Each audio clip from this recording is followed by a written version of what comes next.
millennia ago, the words were carved in stone. The single greatest gift mankind would ever see. In your image we were cast not to ever be alone. And you gave us a working world to show your love eternally. Given the precious connection, we have the opportunity. Passing it on, or we will lose it forever. Look into our people, it's you. Look into our people. Take a little time to be a new beginning, or the end of the line. Nice, you guys are great. The merit of generations binds the people to the text. Our ancestors have given their lives for the right to say a prayer. So how is it we're gonna pass this blessing to the next? When most of us cannot recall the reason we should care. Quietly stand on the sidelines. Slowly we throw it away. Watching our birthright disappearing forever. Look into our people. Look into our people. Take a little time to be a new beginning, or the end of the line.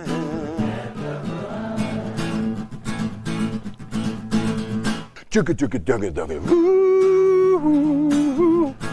You put your hands together. Woo. Woo. Woo.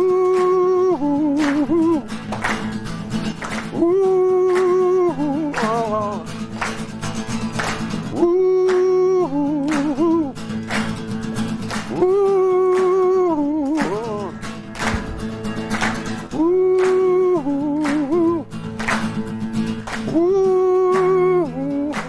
Okay. The merit of generations binds the people to the text. Our ancestors have given their lives for the right to say a prayer. So how is it we're gonna pass this blessing to the next? Well, most of us cannot recall the reason we should care. Quietly stand on the sidelines. Slowly we throw it away. Don't throw it away, man. Watching our birthright disappearing forever. Ready? 1, 2, 3, go. Look into our people. Look into our people. Take a little time. Take a little time. Be a new beginning. Be a new beginning. Or the end of the line. One more.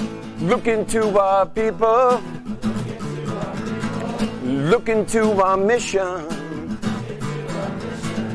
Don't deny our children. Their beautiful tradition.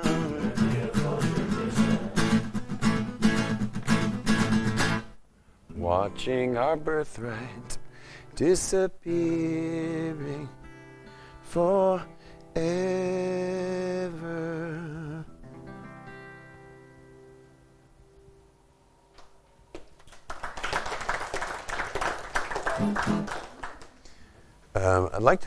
What I'd like to talk about is nothing today, if that's okay. Would you say there's nothing in my hand? Is my hand empty? My hands, are they empty? I appreciate you noticing that.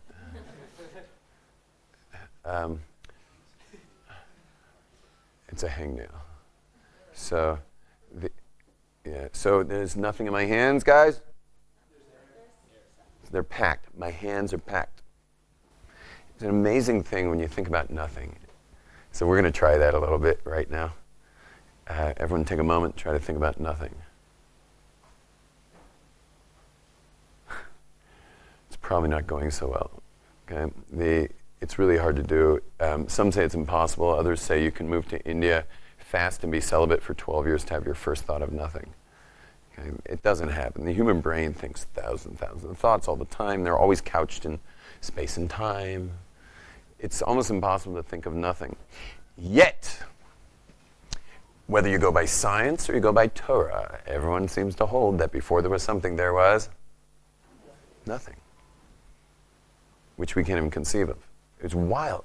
Like, we can conceive of, like, there was a condensed piece of matter, if you're a big banger. So we can conceive of there was a dense piece of matter.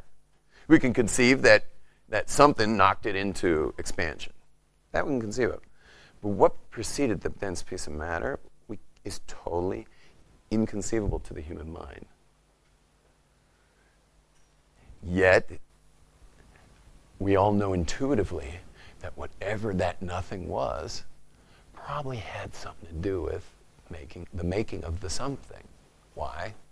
Because nothing makes what? Nothing. Nothing makes nothing, usually.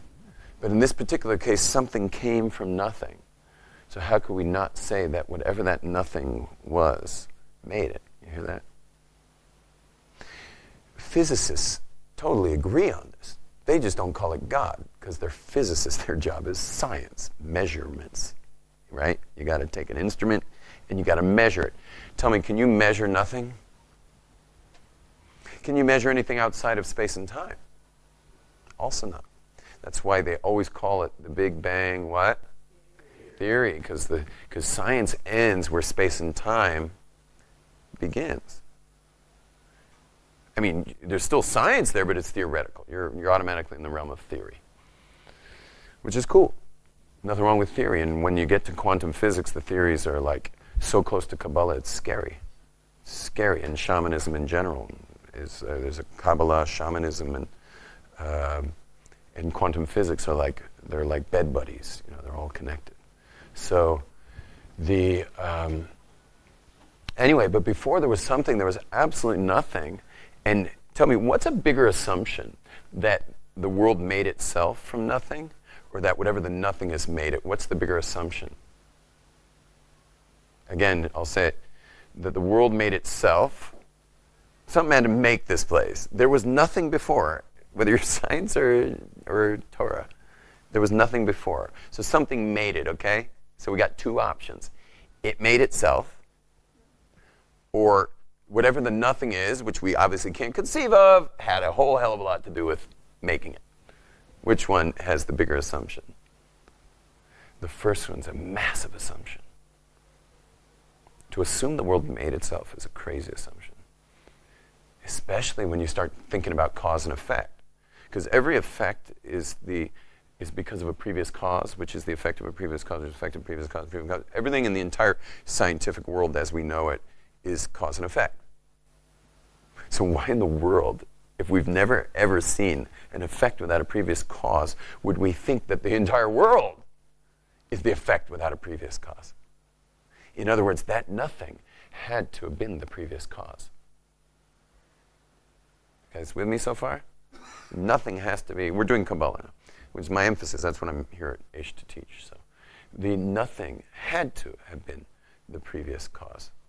If you're trying to limit assumptions, giant assumption is it made itself. Giant assumption. And when you're being intellectual, you want big assumptions or little, if not no assumptions? Yeah, well, little or none. You want as tiny assumptions as possible.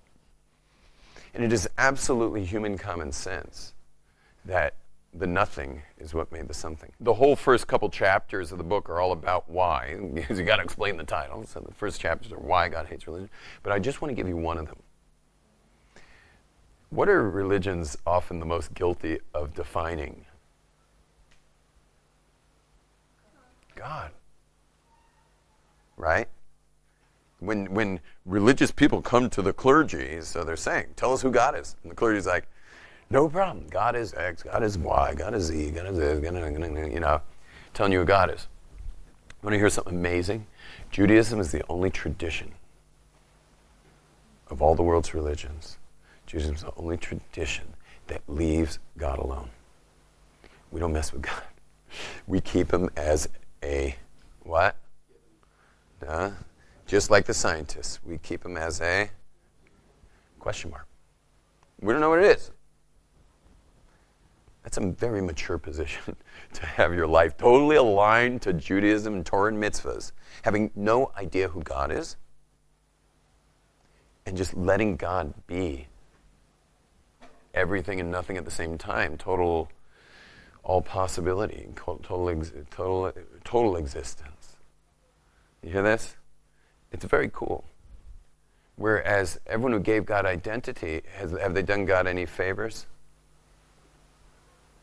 I mean, if God wanted us to know him as something knowable, he would have let it be known. God didn't let it be known who God is. God's shown us all kinds of ways to relate, but they're chosen. It could be there's a planet in another galaxy somewhere with 18 attributes of mercy. And there could be another planet in some other galaxy somewhere that has no attributes of mercy. Harsh planet. You know, meaning, you understand? They're not him. They're chosen attributes. Why God chose them for us? What's that? He. Yeah, these are, Moses said, like, show me who you are. And God's like, listen, that's not going to happen. Because if anyone sees me, it said, the Torah says, Moses actually says, like, God, he's on Sinai, and he's like, wow, you know, it's amazing. And he's like, God, show me you. And God says to him an amazing line. No man, meaning no person, Adam, no person can see me and live. Why is this? Because he works for the Mossad. If I tell you, I got to kill you. You know, like, what does it mean? No man can see me and live. What it means, no person can see me and live, is the only reason that now we're going to go deep and then we're going to end. The only reason you exist right now is because you can't see it. If you were to see it, you don't exist anymore. You ever seen, you know, the bright knob on your computer screen? You know, today it's a digital button, but, you know, you can turn the contrast to the screen. Yeah? So the only reason we have this contrast around us between God, who's projecting creation from whatever this consciousness is, because we're just congealed consciousness in this tremendous holographic ether around us. So the reason you exist right now is because the contrast is very strong between God and the world. You know how to say world in Hebrew? Olam. You know how to say hidden in Hebrew? Olam. It's crazy. The same word for physical world is hidden. Because what God did was put a strong contrast on himself, so to speak, or itself, and now there's a classroom with you in it. What if God were to play with the knob, the bright knob on the screen, and just take less of him or it? We call, you know why we call God him, by the way? You guys know why we call God him? Anyone ever taught you that? This is kind of adults only, but you guys at least, if you left my class with anything, take this away, okay? Take this away with you.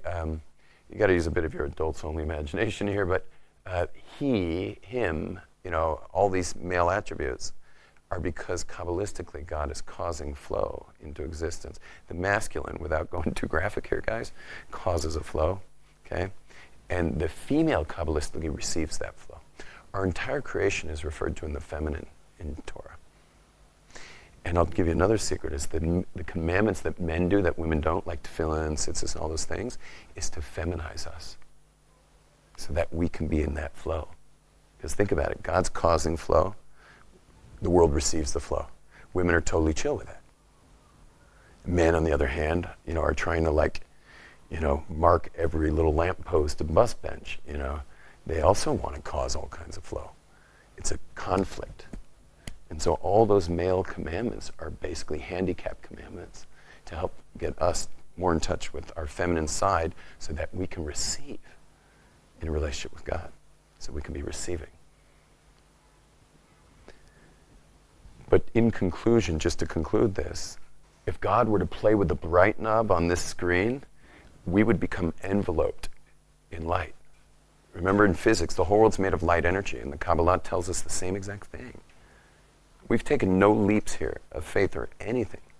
And we got our God already proven in this class. I don't know if you realize it, but if you listen back on the recording, you'd realize we just completely proved God's existence.